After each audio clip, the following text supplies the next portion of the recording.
one thing that is special about Bitcoin is that retail has front run Wall Street.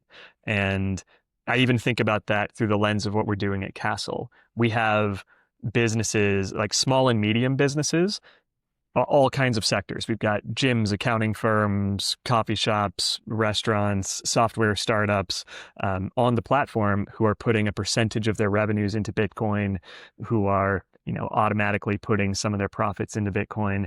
And I love that at least they're getting in first. So then when these enormous megacorps get in, they are, it positively impacts the holdings of all of the smaller businesses that got there. It's a good thing, yeah. Like the fact that people can still front run so many institutions is a very good thing, and it slowly gets to the point where the window of front running all those big players is kind of slowly closing, in my opinion. Like, it has been open now for 16 years, and now we have bigger companies already in there. Say Tesla, say like BlackRock and bigger institutions. But it's a very small percentage of the bigger players, and also those bigger players are not really into it. They're just dabbling in there. So this is a huge opportunity where it's still the most, and I'm curious on how you think about that, but I feel like Bitcoin in 2025 has the lowest risk, has the biggest risk to reward ratio, lowest risk to reward ratio, because it has the massive opportunity of capturing the world money of, like, I think Cypher puts that like $400-500 trillion market. But the risks are so small because so many questions are already cleared up. We have the regulatory questions in America that are cleared up. We have the internal war questions with the block size war that we just mentioned in the beginning. There's so many open questions that we had when Bitcoin launched in 2009, 2010 that weren't answered and now are already proven. So the risk is like very down, and the reward is still like 99% of the total addressable market, talking about stock talk, is still uncaptured. So I'm curious how you think about that, but I feel 2025 is the lowest risk reward ratio ever. Yeah, not enough people think about that. I agree. Bitcoin has been de-risked incredibly since its inception. And one thing that is so true and interesting for me to reflect on is, I've been buying Bitcoin all the way up, and I still buy it today. It's my default savings technology. So anytime that I make any money from doing anything, startup investment, consulting, building salary, whatever, goes into Bitcoin by default until I decide what to invest in. So Bitcoin, I just treat as my default money and my default savings technology. But so I bought Bitcoin at $100,000, $10,000. I started buying Bitcoin in 2013. I bought Bitcoin at $180, and it has never felt cheaper than right now. Because even though the dollar price was cheaper back then, certainly $180 is a lot cheaper than $120,000, but it had so many unknowns. There was, like, the government completely banning it was absolutely kind of fair game back then. And, there weren't any ETFs for it. There was zero institutional validation. There weren't even books written about it back then. The Bitcoin standard didn't exist. So it was just littered with unknowns. And even though the dollar price was cheap, you had all of this uncertainty. And although the dollar price has increased a lot, when you look at its market cap of about $2 trillion and the potential upside that it can get to, like you mentioned, safety, characterizes it in the hundreds of trillions of dollars. And I'd certainly agree. I think it's at least a $100 trillion asset potentially, probably at least a $200 trillion asset. And so $2 trillion to $200 trillion, 100x from its current value. Easy. And so just in terms of, the de-risking those big unknowns in the earliest stages of its life and the risk reward of where we're at today, it's never felt cheaper to me. That's a massive statement from someone buying it early on, and I do think the same thing, because it felt more expensive I think the first time I bought it was like around 10K, something like that. And back then I was, it's so funny because I literally got a call today from a buddy of my dad today. I was like, oh yeah, I heard about the Bitcoin thing. I want to get in there, but it's so high. And people really have that feeling that it's high. And I think a lot of it is just the number 100,000. It just really feels high. I think we wouldn't have that conversation if Bitcoin would be at $5. Yeah. Insane market cap. Yep, you're so right. Not enough people think about it in terms of market cap. They think about it in terms of the price per Bitcoin. And it's impossible to know really what that means because it's not tethered to anything that we can understand. So in order to understand where we're at in terms of its potential, you need to think about market cap. And $2 trillion is roughly where we are today. There are still single corporations in the US that are worth more than $2 trillion. Apple Inc. is worth more than $2 trillion. So the idea that Bitcoin is anywhere near its potential, the world's global monetary base potentially in the future, is still worth less than a single company in the US. We're going to look back on that and laugh about how quaint that was and how early we were. Um, so it always feels late, right? Like one thing that I remember feeling certain of when I started buying Bitcoin at $200 a coin was that I was late and I had missed the boat. I was sure of those two things because all of the people who I was learning about it from, who knew more about it than me, they were buying when it was $30 a coin, or they were buying when it was $5 a coin. And so you only know the history up until the moment you're looking at the chart, and you always just look back and it was cheaper in the past than it is when you're starting out. But what is less obvious is that maybe when Bitcoin continues to grow, you're going to look back in 5 or 10 years from now and realize, wow, $120,000 Bitcoin was actually an incredible bargain. It seemed expensive because that was your first encounter with it. That's a very good place to put it. Overall, I'm very curious how you think about Bitcoin treasury companies and the whole movement of companies now buying Bitcoin. Granted, we are very early. There are around like 150 publicly traded companies that now have Bitcoin, something like that. It's counting every day. Um, how do you look at the adoption and the next evolution of Bitcoin, where retail seems to be less excited, but more and more bigger buyers and company buyers are now coming to Bitcoin? Yeah, there's kind of a distinction that I would make when it comes to talking about Bitcoin for companies and Bitcoin treasuries, and that's between the the leveraged Bitcoin equity strategies, which are typically larger companies, often publicly traded companies, and they have access to robust capital markets and corporate debt. And maybe they're part of this speculative attack that is being now performed increasingly on the dollar using Bitcoin. I think that's a healthy movement, but it's certainly a different risk profile than the other type of Bitcoin treasury strategy, which I don't think gets as much attention yet. And that's what we're really focused on at Castle is companies that have cash flow. They're cash flow positive. They have some profits and they want to carve out some of those profits and put them into Bitcoin and use that as their long-term savings tech. And so that doesn't necessarily involve any leverage. It's a much more conservative approach, but we see that as a a way to gradually upgrade to better money in a way that is lower risk, lower complexity, and allows you to potentially, outpace alternatives that these companies have had, like high yield savings accounts and money market funds and things like that because in those accounts, those rates can change on you as the Federal Reserve changes rates. Then you're subject to a lot of variability there, and you just don't have the same type of supply side guarantees. There's no other asset that you can buy where you know that your global percentage of ownership will never ever be diluted, no matter what.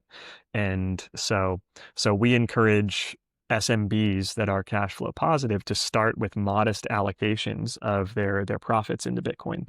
And we enable that in ways that are seamless for them so that they can focus on their core business and just use our software to manage their Bitcoin treasury and allow our software to manage their Bitcoin treasury for them and know that it will stay within the parameters that they want. That's a good point. It's so interesting for me because there's a lot of talk about cycles changing, and the talk, you've been in Bitcoin since $200. Like we have every cycle to talk about a cycle changing, and I guess to the credit of the people that claim that, I think every cycle has been changing a little bit, just not that we have like 3 years up and 1 year down. This hasn't changed so far. We're in an up year, and it's supposed to be up year. Let's see what 2026 brings. But it changed always a little bit as we moved up the ladder of who buys Bitcoin. And we know the supply of Bitcoin. Like the supply is fixed, it's determined, it's calculated. Like you can look it up what the supply of Bitcoin will be. But then you come to the point of the buyers of Bitcoin are changing. And when we look at who bought Bitcoin in 2012, it's a very different group to who bought Bitcoin in 2017. It's now a very different group to who bought Bitcoin in 2095. You see that at Bitcoin conferences. You see that everywhere. What Bitcoin companies and services also offered.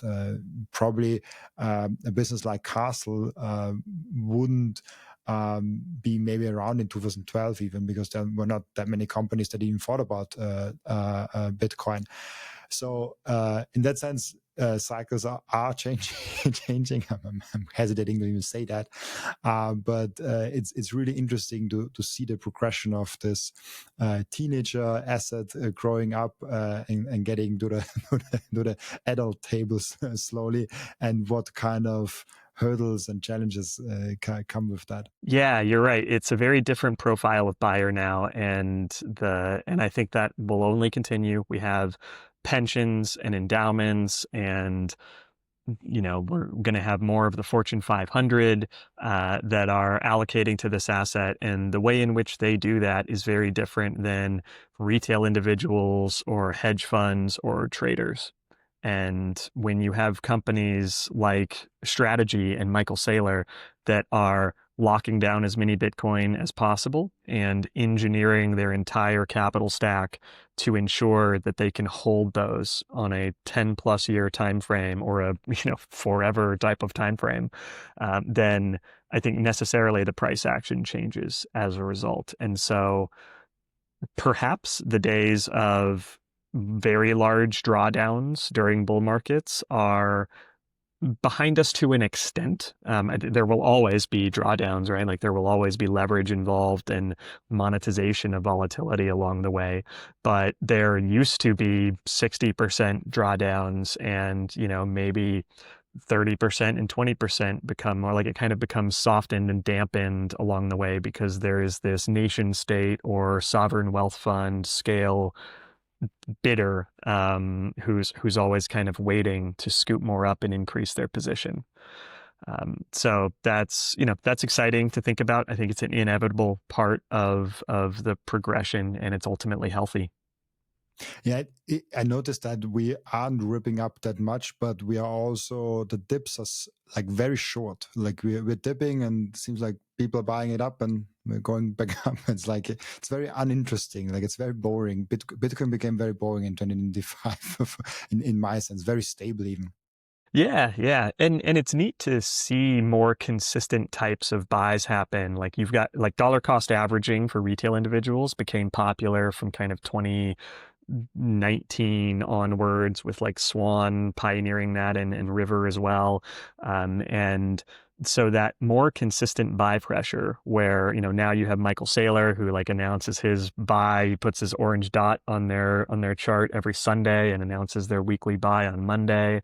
And at Castle, we allow something similar for SMBs. So, we allow automated percentage of revenue buys as kind of our flagship feature. So if a company wants to put, say, 2% of their profits every week or every month into Bitcoin, then we make that possible for them. And that type of just consistent recurring buy pressure happening across all of these different segments and profiles of buyers is really healthy, right? That just means there's more up and to the right consistently on this chart. And back in 2010, it was really fringe for any person in the world to be buying Bitcoin. And now it's totally normal to meet someone who like buys Bitcoin or holds it or has bought. And today, I think we're in this place where it's still really fringe for a business to have bought Bitcoin. And maybe there's maybe 10,000 businesses based on estimates that I'm familiar with within the US that hold Bitcoin. That's probably generous. It's probably fewer than 10,000. And there's 34 million small and medium businesses in the US.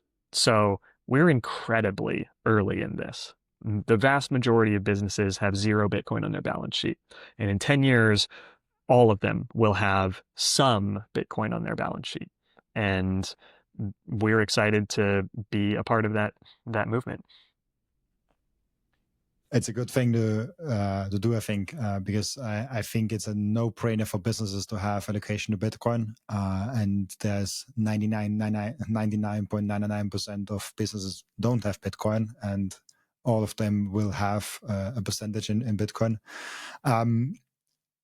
One last thing I want to get into before we get to the end routine is how you kind of imagine the next phase. We kind of already talked about it a little bit, where now there's more companies buying, there's more different institutional buyers, but how do you imagine this next phase of Bitcoin looking like? I think it'll just be more ubiquitous. You will no longer have to go out of your way to encounter Bitcoin. Bitcoin will be in the places that you are and in the systems that you use and the companies that you use. And so your brokerage will offer it either directly or through their ETF, through your retirement account. You'll be able to interface with it. You'll be able to it'll be recognized as an asset for credit and for underwriting. Like if you want to get a mortgage and you're all in on Bitcoin, that has been impossible for all of Bitcoin's life. The banks would look at you and they would say, okay, I see you have cash in your checking account and you have bonds and stocks and some real estate. Oh, but that Bitcoin stuff, that doesn't exist. And that kind of thing, that kind of mentality is going to change. Now they certainly won't treat it the same as cash. There might be a discount applied for volatility, but they'll no longer just stick their head in the sand and say Bitcoin doesn't exist to us. So validation, recognition from all different types of institutions, so that you don't have to do a lot of gymnastics as a Bitcoin holder to go through your day to day or to do common things like purchase a home. And then one thing that I think will just be an important inflection point in getting to this next chapter, this sounds small, but I think it'll actually be a big deal, is a mainstream huge company that's kind of a boring household name that buys Bitcoin. Because so far, the companies that are really going hard at Bitcoin are either they're like, there's Block, formerly Square, but everybody knows Jack Dorsey's like a hardcore Bitcoin maximalist, right? And so I think some other corporate leadership teams probably write this off as, oh, Jack's doing his weird Bitcoin thing. And then you have companies that have not had great core businesses. Maybe they're zombie companies, or maybe the core business is just stagnant, and they kind of looked at Bitcoin as a Hail Mary to revive the business. And so it's very easy today as a CFO to look around and find excuses as to why all these companies who have made a lot of money on Bitcoin kind of did so, and it would not be appropriate for them to do so, because they might say to themselves, well, our core business is great, so it would not have made sense for us to do this risky Bitcoin stuff. But once a household name, like once a Costco or an Oracle or like Walmart, like name your stock, something that just has brand recognition at the household level, and Bitcoin has nothing to do with their core business. No one in the leadership team maybe like wraps their identity up in Bitcoin. Once CFOs see that happen, I think that will be an important inflection point in this, of validation that this is applicable to all of the Fortune 500. I always think about Apple. Like it's such a cash rich business, and it's just a name that like it's just such a huge thing that everyone is familiar with. This would probably be a huge event. Like if Apple says anything related to Bitcoin in a very, like, not just on the side. I mean, we know Tim Cook said about like he owns Bitcoin and he finds it interesting and all those things. But this doesn't do anything because like this is a very I'm for technology kind of a thing that a technology CEO can say. But it's an interesting perspective of saying like. A non-technology household name like Costco or like a Walmart saying like, hey, we want Bitcoin just because it's a great asset to hold.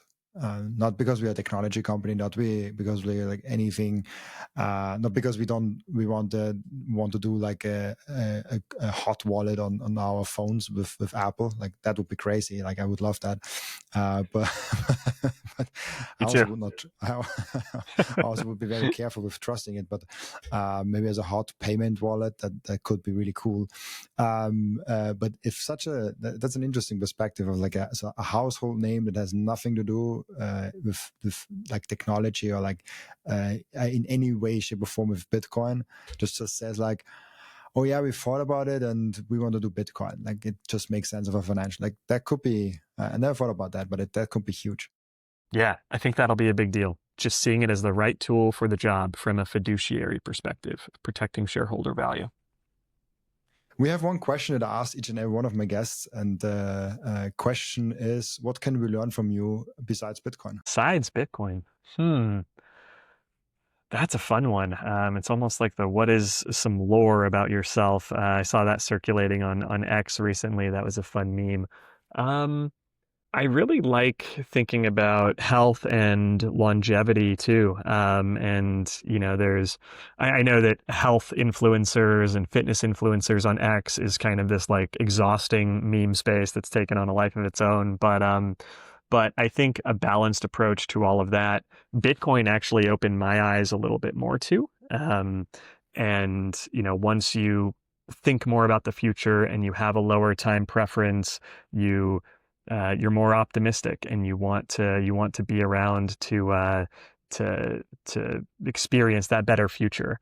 And so that, seeing people like Brian Johnson, who's doing his hardcore longevity thing, and he's kind of at one end of the spectrum.